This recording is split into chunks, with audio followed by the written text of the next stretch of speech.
Grabe no, ang ganda. Tignan mo, ang ganda ng view. Diba? Ito talaga yung mga gusto ko eh. Gusto maglakad-lakad. Ganito. Tapos doon ako dadaan mamaya sa backside ng bahay namin. Doon ako. Doon ang aking shortcut. Kasi mas maganda doon. Dito ako maglalakad-lakad everyday. Tomorrow I will walk only. I don't need to bring my bike. You know. Much better to walk.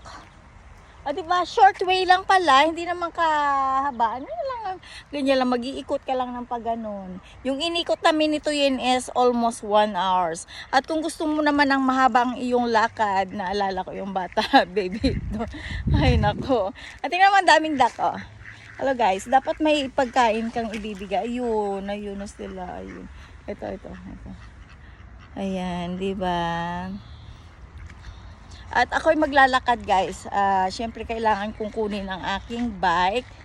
At yun, wala nga akong makitang flowers dito maliban na lang sa garden. Sa garden ng mga tao, di ba? Diyos ko, nalaki ang aking mata kapag, they have a lot of flowers. Kaya ang gagawin ko ay mag-walk from here going home because if I go back wherever I've been, doon sa kabilang side yun guys, doon. Pag nag-walk ako, it's take time. Much better that I will walk here. That's area. That side. Yeah. In the other side of river. Kasi nga, it's shortcut. Ayun lang guys. At kailangan ko, sayang wala kasi akong wala akong pang sa aking bike. Alam mo kung may lagayan sana ng cellphone yung aking bike, ganyan sana, di ba? Kaso lang guys, kailangan ko magtulak ng aking bike. Hindi ako pwede mag-drive. Magwo-walk lang ako papunta doon. Kasi mas maganda yung view doon. Ayun guys, ingat kayo lagi. Salamat nga pala sa mga bago kong subscribers. Thank you so much sa inyo. God bless you all guys. Grabe sa totoo lang ang bilis ng pagdami ng subscribers ko.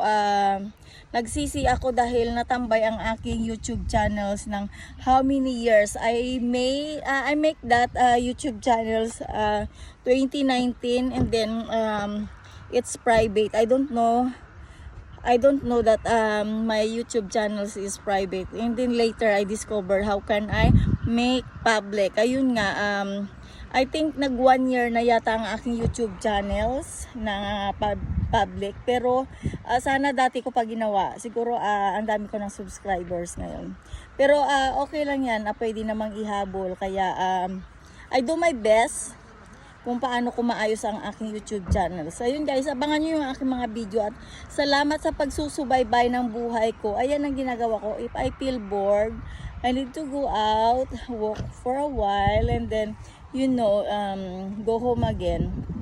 And then mayroon akong mga bagay na gagawin sa aking araw-araw. Siyempre normal yun, may gagawin ka.